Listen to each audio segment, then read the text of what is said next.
Well, today in church is one of my favorite days here out of the entire year.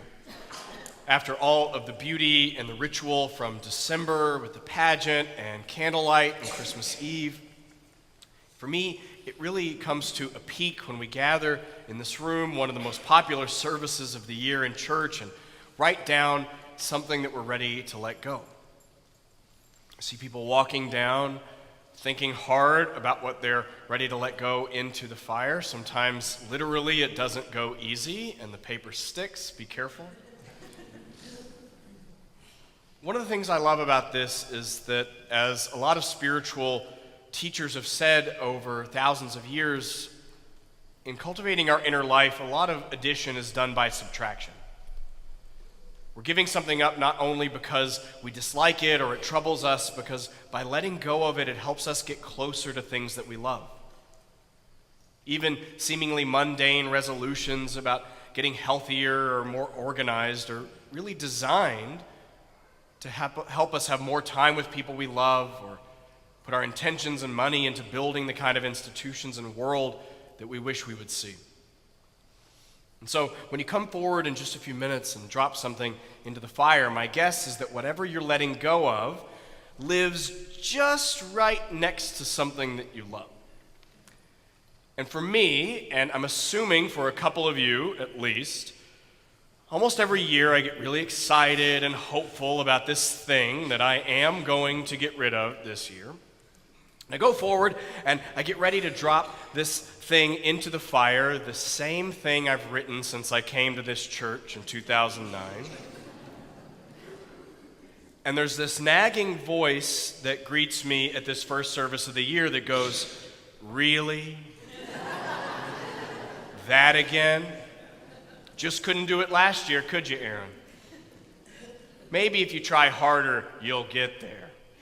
It sounds sarcastic. I recognize that voice. In the end, it says, why not just focus on something you can actually do? Something easy.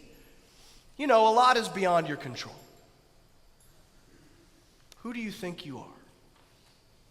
I recognize that voice because it is with a lot of us. In the Tibetan Buddhist tradition, there are 4 kinds of enemies. There are the external enemies that you're well aware of. You can put a name to them. They are an environmental factor that's happening to you or a person, often a person. Your internal enemies, number 2, is how you respond to that external enemy. It's your anger, your frustration, your feeling of not being able to stop a pattern of behavior, your feeling of despair. Number 3, the third enemy, is the secret enemy, followed by the super secret enemy. The secret enemy in this system of Buddhism is the thought that you won't be able to change even if you try.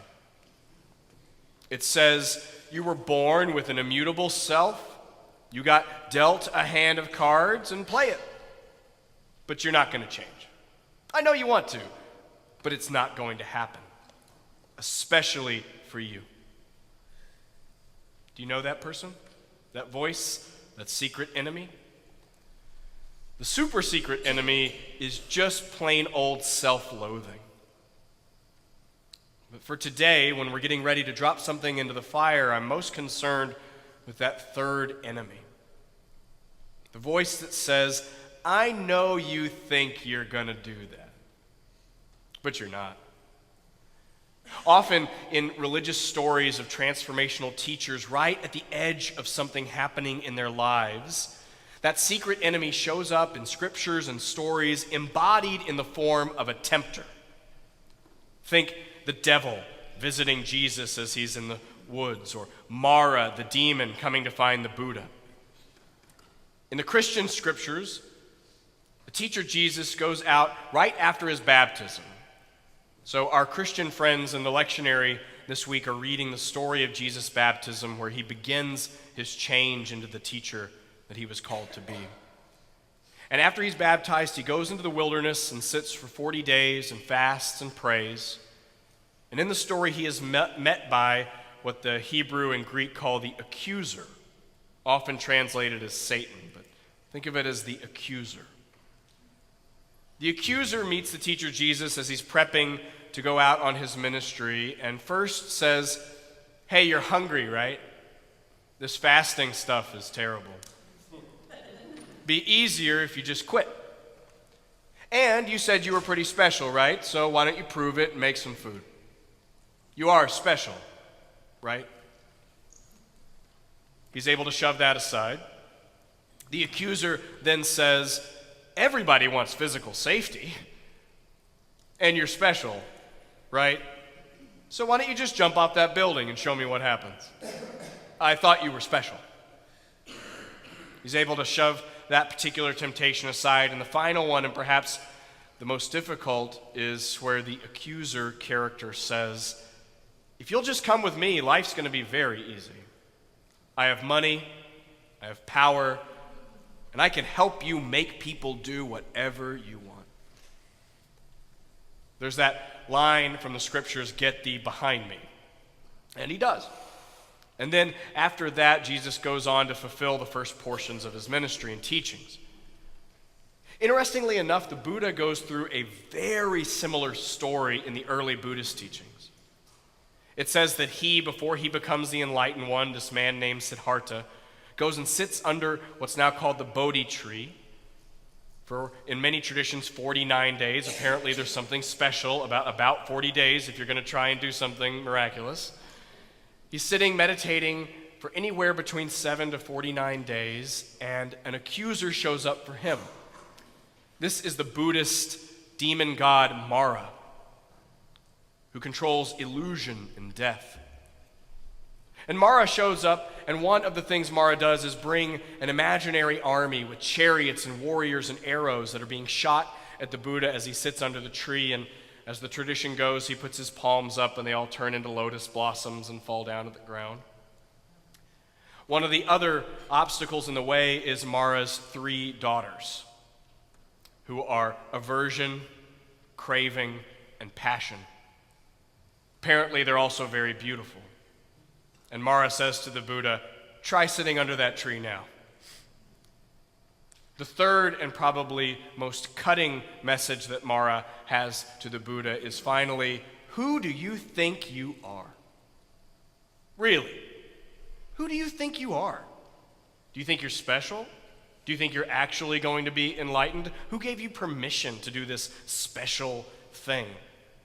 Can I get any witness here to say that this is a special person? Anybody?"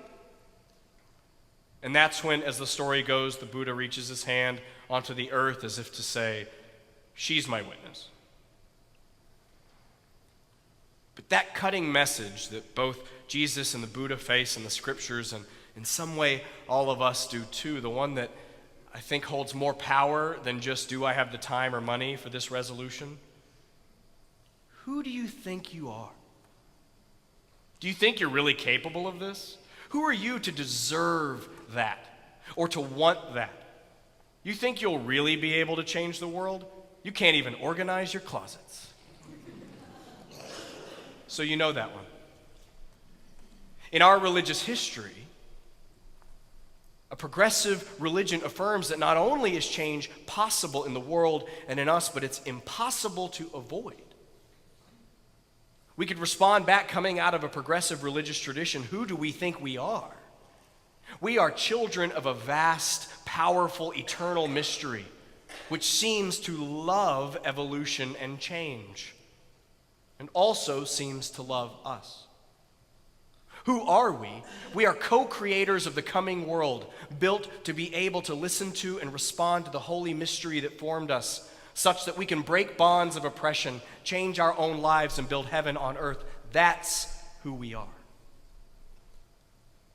That message is what got transmitted from our religious ancestors from the Unitarian tradition. Now, granted, sometimes they took it a little too far. They believed that we weren't born depraved, that we were born holy, just as we do. But they kind of got caught up in this onward and upward forever idea. We're just going to get better and better, just wait and see. As we know, it's not always a one direction kind of arrow. And we're living in a world in which we are facing questions that a lot of us thought we weren't going to have to face. A lot of questions around justice, the vengeful nature of our leaders, racial oppression, fighting battles on the front of LGBT equality or environmentalism that we thought we weren't going to have to face. And so I can see why that message of who do you think you are, do you think you can do this, would be so strong right now. Who do we think we are? We are children of a vast and eternal mystery that has held and formed us and seems to, at its very core, love diversity and progress and evolution and change and us. Not only is change possible in us and in the world, it is impossible to avoid. There will probably be obstacles in the way of whatever you're about to put into the fire this year.